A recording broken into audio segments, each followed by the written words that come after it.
नमस्कार दोस्तों। लीगल गुरुकुल में आप सभी का बहुत बहुत स्वागत है, जहां मिलती है आपको सही लीगल नॉलेज और सही लीगल एडवाइस। दोस्तों, आज हम बात करेंगे ऑनरेबल सुप्रीम कोर्ट के एक बहुत ही इम्पॉर्टेंट और लेटेस्ट डिसीजन की, जहां पर ऑनरेबल सुप्रीम कोर्ट ने सीनियर सिटीजन्स को एक बहुत बड़ी राहत दी है। देखिए, हमारे देश में क्योंकि सीनियर सिटीजन्स पर अत्याचार बढ़ने लग गया, सीनियर सिटीजन्स की घर घर में डिसरिस्पेक्ट होने लगी, वो भी उनके अपने बेटी बेटे के द्वारा या फिर अपनी बहू के द्वारा। ऐसे में 2007 में सरकार को सीनियर सिटीजन एक्ट लाना पड़ा, सीनियर सिटीजन की प्रोटेक्शन के लिए, सीनियर सिटीजन की टेक केयर के लिए, सीनियर सिटीजन की मेंटेनेंस के लिए। और इस एक्ट में सीनियर सिटीजन अपने आप को और अपनी प्रॉपर्टी को अपने बच्चों से बचा सकते हैं। वो बच्चे जो अपने माता पिता की देखरेख नहीं करते हैं, उनकी हर समय इंसल्ट करते हैं, उन्हें एक फर्नीचर के पीस की तरह समझते हैं और उनके साथ बुरा व्यवहार करते हैं, उन पर अत्याचार करते हैं। दोस्तों, सीनियर सिटीजन एक्ट का सेक्शन 23 ये कहता है कि अगर सीनियर सिटीजन ने अपने जीते जी अपनी प्रॉपर्टी अपने बच्चों को दे दी है, चाहे वो सेल डीड से दी है, चाहे वो गिफ्ट डीड से दी है, अगर बच्चे बाद में सीनियर सिटीजन का ध्यान नहीं रखते हैं, उनकी टेक केयर नहीं करते हैं, उनको जो मेडिकल फैसिलिटीज़ चाहिए वो प्रोवाइड नहीं करते हैं, उन्हें मेंटेनेंस नहीं देते हैं या उन्हें मेंटेन नहीं करते हैं, तो इस सूरत में वो सीनियर सिटीजन माता पिता इस एक्ट का सहारा लेकर के, section 23 of senior citizen act का सहारा लेकर के जो दी हुई प्रॉपर्टी है, चाहे वो सेल डीड से दी हो, चाहे वो गिफ्ट डीड से दी हो, चाहे किसी और मोड से दी हो, वो अपने जीते जी उस ट्रांजैक्शन को, उस डीड को कैंसिल करवा सकते हैं और अपनी दी हुई प्रॉपर्टी वापस ले सकते हैं। लेकिन दोस्तों, सीनियर सिटीजन के लिए ये कोई आसान बात नहीं है। सीनियर सिटीजन को भी कुछ बातों को ध्यान रखना होगा अगर वो अपनी प्रॉपर्टी अपने बच्चों से वापस चाहते हैं। तो आज के वीडियो में हम ऑनरेबल सुप्रीम कोर्ट की एक ऐसी ही जजमेंट, ऐसे ही केस के बारे में बात करेंगे जहां पर सीनियर सिटीजन के द्वारा section 23 of senior citizen act का इस्तेमाल किया गया। लेकिन जब ये मैटर ऑनरेबल सुप्रीम कोर्ट में पहुंचा तो ये भी बात सामने आई कि क्या सीनियर सिटीजन इस एक्ट के तहत अपनी प्रॉपर्टी वापस ले सकते हैं। क्या कोई ऐसी कंडीशन है जो कि सीनियर सिटीजन को पूरी करनी पड़ेगी तभी उनको प्रॉपर्टी वापस मिलेगी। अगर वो कंडीशन पूरी नहीं होती है तो क्या सीनियर सिटीजन को अपनी प्रॉपर्टी से हाथ धोना पड़ेगा। जो प्रॉपर्टी वो अपने बच्चों को दे चुके हैं वो उनको वापस नहीं मिलेगी। बच्चे उनकी टेक केयर नहीं कर रहे हैं तब भी क्या उस प्रॉपर्टी पर बच्चों का ही अधिकार होगा। और एक क्वेश्चन ये भी उठाया गया कि क्या सीनियर सिटीजन ट्रिब्यूनल के पास सेक्शन 23 के तहत प्रॉपर्टी वापस करने की पावर या उस प्रॉपर्टी का सीनियर सिटीजन को पोजेशन देने की पावर क्या सीनियर सिटीजन ट्रिब्यूनल के पास है या नहीं है। इन सभी मसलों को ऑनरेबल सुप्रीम कोर्ट ने क्लियर किया और ये लैंडमार्क जजमेंट हमारे सामने दी। दोस्तों, वीडियो में आगे बढ़ने से पहले मैं आप सभी से रिक्वेस्ट करूंगा कि यदि आपने अभी तक चैनल को सब्सक्राइब नहीं किया है तो चैनल को सब्सक्राइब कर लीजिए, साथ ही नोटिफिकेशन बेल आइकन दबा दीजिए। इन केस आपकी कोई भी लीगल समस्या है, कोई भी लीगल प्रॉब्लम है तो वो आप मुझे भेज सकते हैं। यदि आप अर्जेंटली मुझसे बात करना चाहते हैं, अपने मैटर को डिस्कस करना चाहते हैं तो आप कॉल मी फॉर एप्लीकेशन का इस्तेमाल कर सकते हैं या ईमेल से मुझसे 1-to-1 सेशन की अपॉइंटमेंट ले सकते हैं। दोस्तों, सेक्शन 23 का कानून ये कहता है कि सीनियर सिटीजन जब भी अपनी प्रॉपर्टी अपने बच्चों में बांटते हैं, चाहे वो गिफ्ट डीड के रूप में हो, चाहे सेल डीड या कोई और मोड के थ्रू हो, तो ऐसे में सीनियर सिटीजन को ध्यान रखना है कि उन्हें एक कंडीशन लगानी होगी कि बच्चे उनकी बाद में देखरेख करेंगे, उनकी टेक केयर करेंगे, उन्हें जो भी ज़रूरतें हैं बच्चे उनकी ज़रूरतों को पूरा करेंगे और ये कंडीशन लगाकर ही वो अपनी प्रॉपर्टी अपने बच्चों में दे रहे हैं। दोस्तों, इस कानून में कहीं भी ये नहीं लिखा हुआ कि जो कंडीशन है वो एक्सप्रेसली मेंशन होनी चाहिए या नहीं होनी चाहिए। लेकिन इसके ऊपर भी ऑनरेबल सुप्रीम कोर्ट ने अपनी landmark judgement Sudesh versus Ramti देवी में क्लैरिटी कर दी थी कि जब भी ऐसी कोई कंडीशन लगानी है तो ऐसी कंडीशन एक्सप्रेसली लिखी होनी चाहिए, सेल डीड में होनी चाहिए या गिफ्ट डीड में होनी चाहिए। अगर नहीं है तो एटलीस्ट जो भी केसेस डाले जा रहे हैं उनमें तो मेंशन होनी ही चाहिए। तो ऐसे में हम ये मान के चल रहे हैं कि जब भी सीनियर सिटीजन ने अपनी प्रॉपर्टी अपने बच्चों को देनी है तो ये कंडीशन एक्सप्रेसली लिखवाएं कि ये जो डीड की जा रही है, ये जो ट्रांसफ़र की जा रही है, ये केवल और केवल तभी तक वैलिड रहेगी जब तक कि बच्चे उनकी सेवा करेंगे, बच्चे उनकी देखरेख करेंगे। अगर बच्चे ऐसा नहीं करते हैं, यानी कि बच्चे उस कंडीशन का पालन नहीं करते हैं, तो सीनियर सिटीजन एलिजिबल होंगे सेक्शन 23 के तहत उस प्रॉपर्टी को वापस लेने के लिए।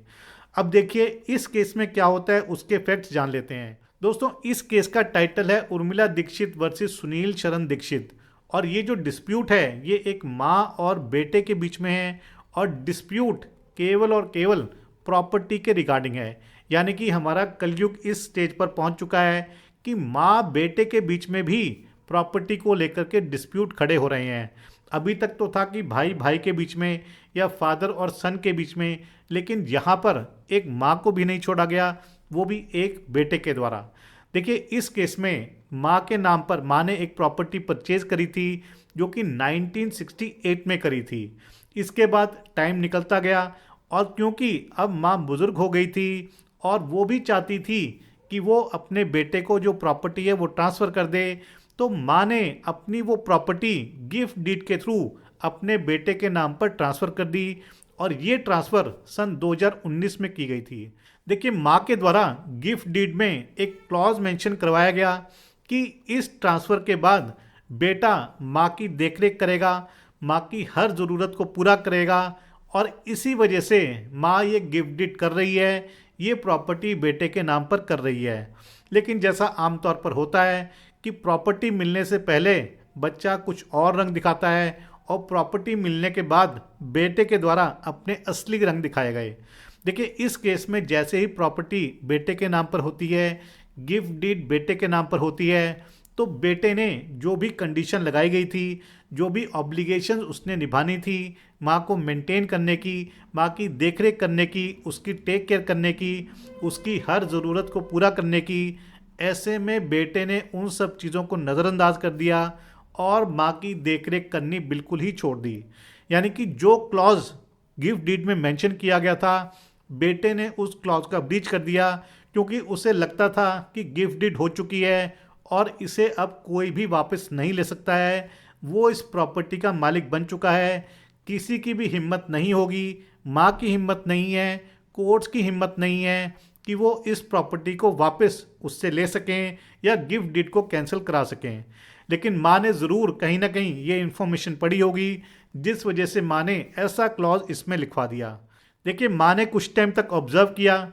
लेकिन जब माँ को ये बात कंफर्म हो गई कि बेटा उसकी सेवा नहीं करेगा, बेटे ने माँ को मिसगाइड करके ये प्रॉपर्टी ली है, गिफ्ट डीड करवाई है, तो माँ ने सीनियर सिटीजन ट्रिब्यूनल जो कि एसडीएम के पास पावर थी, वहाँ पर अप्रोच किया और वहाँ पर सेक्शन 23 के तहत एप्लीकेशन फाइल करी कि जो उसने गिफ्ट डीड के थ्रू प्रॉपर्टी अपने बेटे को दी है, उस गिफ्ट डीड को कैंसिल किया जाए और उस प्रॉपर्टी का पोजेशन माँ को वापस दिलाया जाए, क्योंकि माँ के पास उस प्रॉपर्टी का पोजेशन भी नहीं रहा था। दोस्तों सीनियर सिटीजन ट्रिब्यूनल ने ये ऑब्जर्व किया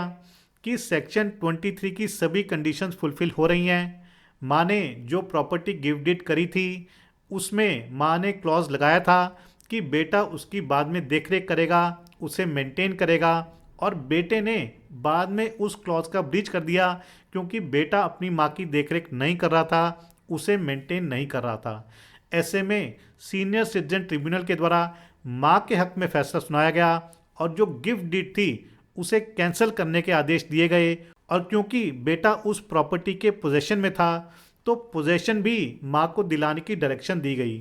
दोस्तों इसके बाद बेटे के द्वारा इस ऑर्डर की अपील फाइल की गई, लेकिन अपील में भी डिस्ट्रिक्ट कलेक्टर के द्वारा नीचे वाले ऑर्डर को सही माना गया, यानी कि गिफ्ट डीड कैंसिल ही रहेगी, माँ को उसकी प्रॉपर्टी वापस मिलेगी under section 23 of senior citizen act. दोस्तों बेटा यहीं तक नहीं रुका, बेटे ने सीनियर सिटीजन ट्रिब्यूनल और डिस्ट्रिक्ट कलेक्टर के ऑर्डर को मध्य प्रदेश हाई कोर्ट में चैलेंज किया और ये मैटर सिंगल जज के पास लगा। दोस्तों हाई कोर्ट के सिंगल जज ने भी मां के हक में फैसला सुनाया, यानी कि जो नीचे के ऑर्डर थे उनको सही माना, गिफ्ट डीड को कैंसिल करने के आदेश दिए और पोजेशन भी हैंडओवर करने के आदेश दिए। दोस्तों इसके बाद बेटे ने उस ऑर्डर को डिवीजन बेंच में चैलेंज किया। दोस्तों यहां पर जाकर के सारी कहानी बदल गई। दोस्तों हाई कोर्ट के डिवीजन बेंच ने बेटे के पक्ष में फैसला सुनाया, यानी कि मां के अगेंस्ट फैसला सुनाया और गिफ्ट डीड जो कैंसिल की गई थी उस आदेश को रद्द किया, सेट असाइड किया। यानी कि कहा तो 3 कोर्ट्स ने मां के हक में फैसला सुनाया था, लेकिन डिवीजन बेंच ने बेटे के हक में फैसला सुनाया। डिवीजन बेंच का कहना था कि सेक्शन 23 की कंडीशंस फुलफिल नहीं हो रही है। गिफ्ट डीड में कहीं भी एक्सप्लिसिटली ये नहीं लिखा है कि जो मेंटेनेंस क्लॉज है वो लीगली एनफोर्सेबल होगा, यानी कि अगर बेटा माँ को मेंटेन नहीं करता है तो वो लीगली एनफोर्स होकर के माँ गिफ्ट डीड को कैंसिल करा सकती है, ऐसा कहीं भी मेंशन नहीं किया गया। और इस कारण ही डिवीजन बेंच ने बेटे के हक में फैसला सुनाया और गिफ्ट डीड जो कैंसिल करने के आदेश दिए थे उस आदेश को रद्द कर दिया। दोस्तों माँ इस ऑर्डर से बहुत ही निराश थी, दुखी थी। ऐसे में माँ के द्वारा डिवीजन बेंच के ऑर्डर को ऑनरेबल सुप्रीम कोर्ट में चैलेंज किया गया। दोस्तों ऑनरेबल सुप्रीम कोर्ट का कहना था कि senior citizen act senior citizens की प्रोटेक्शन के लिए बनाया गया है, उनके वेलफेयर के लिए बनाया गया है, ताकि उनको निगलेक्ट का सामना ना करना पड़ सके और वो डिग्निटी से अपनी ओल्ड एज में रह सकें, अपनी प्रॉपर्टी की प्रोटेक्शन कर सकें। और इतना ही नहीं, सीनियर सिटीजन एक्ट को स्ट्रिक्टली कंस्टिट्यू नहीं किया जा सकता, उसे स्ट्रिक्ट इंटरप्रिटेशन नहीं की जा सकती, क्योंकि ये वेलफेयर ओरिएंटेड एक्ट है, तो ऐसे में इसकी लिबरल इंटरप्रिटेशन होनी बेहद ही ज़रूरी है। दोस्तों सुप्रीम कोर्ट ने सेक्शन 23 को भी डिस्कस किया और केस के फैक्ट्स के अनुसार ऑनरेबल सुप्रीम कोर्ट का कहना था कि सेक्शन 23 की जो कंडीशंस बताई गई हैं वो इस केस में फुलफिल हो रही हैं। यानी कि इस केस में गिफ्ट डीड था और उस गिफ्ट डीड में माँ के द्वारा एक क्लॉज मेंशन करवाया गया था, एक ऑब्लिगेशन बेटे के ऊपर दी गई थी कि गिफ्ट डीड होने के बाद बेटा अपनी माँ को मेंटेन करेगा, उसकी देखरेख करेगा, उसकी टेक केयर करेगा। साथ ही माँ और बेटे के बीच में एक प्रॉमिसरी नोट भी एग्जीक्यूट किया गया था, जिसमें बेटे ने एक्सप्रेसली एग्री किया था कि वो अपने पेरेंट्स की, अपनी माँ की देखरेख करेगा। दोस्तों इस केस में बेटे के द्वारा ये भी ऑब्जेक्शन लगाया गया कि सीनियर सिटीजन ट्रिब्यूनल के पास गिफ्ट डीड को कैंसिल करने की पावर तो है, लेकिन पोजेशन को रिस्टोर करने की पावर नहीं है। दोस्तों ऑनरेबल सुप्रीम कोर्ट ने क्लियर किया कि केस के फैक्ट्स के अनुसार सीनियर सिटीजन एक्ट में सीनियर सिटीजन ट्रिब्यूनल के पास इस केस के हिसाब से गिफ्ट डीड को कैंसिल करने की पावर भी है और पोजेशन को रिस्टोर करने की पावर भी है। यानी कि क्योंकि सेक्शन 23 की सभी कंडीशंस फुलफिल हो रही थी, जो भी रिक्वायरमेंट थी वो पूरी हो रही थी, ऐसे में ऑनरेबल सुप्रीम कोर्ट ने डिवीजन बेंच के ऑर्डर को सेटिस्फाइड किया, माँ की अपील को एक्सेप्ट किया और माँ को प्रॉपर्टी वापस दिलाने की डायरेक्शन दी, यानी कि गिफ्ट डीड को कैंसिल करने के आदेश दिए और प्रॉपर्टी को उसका पोजेशन रिस्टोर करने के भी आदेश दिए। तो दोस्तों ये थी ऑनरेबल सुप्रीम कोर्ट की लेटेस्ट और इम्पॉर्टेंट जजमेंट, जो कि सीनियर सिटीजन एक्ट पर आधारित थी और जिसमें ऑनरेबल सुप्रीम कोर्ट ने सीनियर सिटीजन्स को एक बहुत बड़ी राहत दी है, जहां पर प्रॉपर्टी मिलने के बाद अगर बच्चे अपने माता पिता की देखरेख नहीं करते हैं, उनकी टेक केयर नहीं करते हैं, उन्हें मेंटेन नहीं करते हैं, उनकी ज़रूरतों को पूरा नहीं करते हैं, तो ऐसे में वो सेक्शन 23 का सहारा लेकर के, सीनियर सिटीजन एक्ट का सहारा लेकर के उस प्रॉपर्टी को, उस डीड को कैंसिल करवा सकते हैं, अपनी प्रॉपर्टी वापस ले सकते हैं। और इतना ही नहीं, जो पोजेशन वो खो चुके हैं उस पोजेशन को भी वो रिस्टोर करवा सकते हैं। तो दोस्तों ये था आज का वीडियो, आपको समझाने के लिए, बताने के लिए। आशा करता हूँ कि आपको वीडियो पसंद आया होगा। इस केस, इस जजमेंट पर आपके क्या विचार है ज़रूर शेयर कीजिएगा। इस जजमेंट का लिंक मैं आपको डिस्क्रिप्शन में दे दूंगा, वहाँ जाकर के आप इसे डाउनलोड करके पढ़ सकते हैं, समझ सकते हैं और अपने केस के फैक्ट्स के अनुसार यूज़ भी कर सकते हैं। तो आशा करता हूँ कि आपको वीडियो पसंद आया होगा। यदि वीडियो पसंद आया तो वीडियो को लाइक और शेयर ज़रूर कीजिएगा। चैनल को सब्सक्राइब करना मत भूलिएगा। अगली बारी मिलेंगे नए वीडियो में नए टॉपिक के साथ। तब तक के लिए धन्यवाद। जय हिंद।